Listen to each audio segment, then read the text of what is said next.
Hey guys, well, you know, it's a deluge out there. I was going to film this in the greenhouse, and because it was just barely sprinkling, and then I got the camera all set up in there, and then it just started gushing.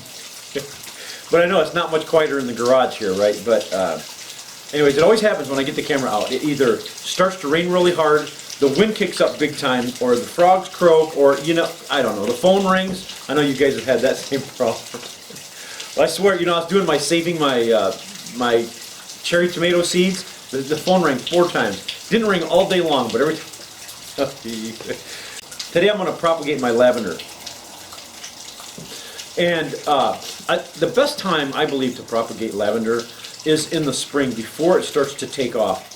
Now this is going to start turning really green real soon because it's warming up, and then it's going to start growing a lot. And I think the best time to take the cutting would be just before that happens. And so, now I know there's a lot of people that like to take the cuttings in the fall and then overwinter them. I think you have a better success. Now, I know there's probably going to be people that are going to disagree with me, and that's all right. But I think I think you have better luck when you stick them in the dirt and anticipate that they're going to take right off. So that seems, to me, that seems to be even more logical than even the success. So I think middle of March here in zone 7, to me, seems to be the best time. So what I'm going to do is I'm going to bring in closer. Now, what I'm not doing is I'm not going to use rooting hormone. I know there are 2 sides of the fence on that. There are people that say, no, you have to. Then there are people that say, no, you don't have to. I think if the success rate was so much higher using rooting hormone, I think that everybody would agree. So if it's that close, I'm not going to worry about it. So if I propagate 10 cuttings and I get 8, I'm happy with that. You know, so I'm not going to worry about it. So I'm going to bring in closer and I'm going to show you how I propagate these. All right. Okay. So now where you want to take the cutting is, you want to look down at the very base of the plant, and you'll see where it starts to get a little bit woody, where it starts to get, now this is pretty wet so it's hard to see the difference, but you'll see it's kind of dried out a little bit, but at the very bottom it's very dark, and this is where you want to take the cutting from. Okay, so you get down very close to the bottom like that, and you take your cutting just like that. Now you want to strip off a few inches here up the cutting like that, because we're going to stick it a couple inches into the soil. Okay, so I'm going to do 6 of them. Try to take a nice healthy one too. So you see, like this one here is all broken. Just ignore that one, or actually just cut that one off. So we got 1, 2. And what I try not to do is, you see this one here is really long. I try to kind of leave those, because when this will go into the ground, and a lot of those will just get chopped off. So you want to try to get some of the smaller ones, because some of the smaller ones are going to be some of the younger ones. Like, see, this one here that was an offshoot of this big one here. But when you start working on this, you can really smell it. It really smells good. Okay, there's a small one there.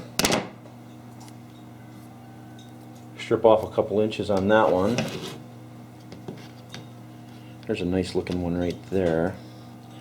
When you start getting down close to the base of the plant, you'll actually start hitting the part of the root system, because the root system is pretty close to the ground. It's not like it sends down a stalk or whatever and it goes down and then the root system spreads out. The root system is all over in here. You've got a lot of little finger roots that come out toward the surface of the plant. So what do we got there? 1, 2, 3, 4.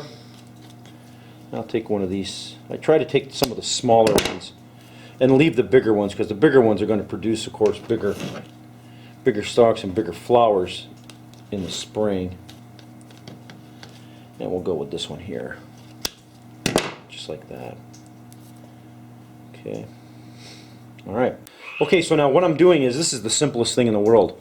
All you have to do is make sure that this is free of any little branches or anything like that, because they'll just break down and rot in the soil, and you don't want that. So you stick this down in here about 4 or 5 or 3 or 4 or 5, 3 or so inches. Doesn't have to be perfect. This one here I've only got a couple inches, so I'm just going to shove a couple inches in there.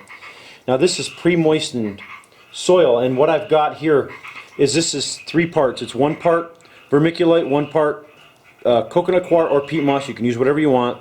And then 1 part potting soil. So it's potting soil, vermiculite, and peat moss. Boy, listen to those frogs. They love it after it rains. They just think that's the greatest thing since sliced bread. Wait a minute, do frogs like sliced bread? I don't think so. I've never fed them sliced bread. They love the bugs, I know that. So, just tamp this down just a little bit. Nothing heavy, just give it a light tamp. That way there's, what you're trying to do is you're trying to get rid of the air inside of the soil. By tamping it down, that's what you're doing. So, just like that. Now, this was pre-moistened. I'm going to give it a little bit more water.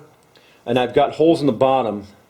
And I'm going to put these on a tray. And then I'm going to take them in my grow room in the house. I'm going to keep them around 70, 75 degrees. Because that's the best temperature for propagating lavender. Okay? So I'm going to go ahead and give these a little bit more soaking and throw them on a tray and put them in the grow room. Alright? Well, there it is, propagating lavender. I love lavender. One of my favorite plants. One of my favorite smells too. Alright, so there we go, guys. Thanks a lot for watching. Don't forget to subscribe, and we'll catch y'all later.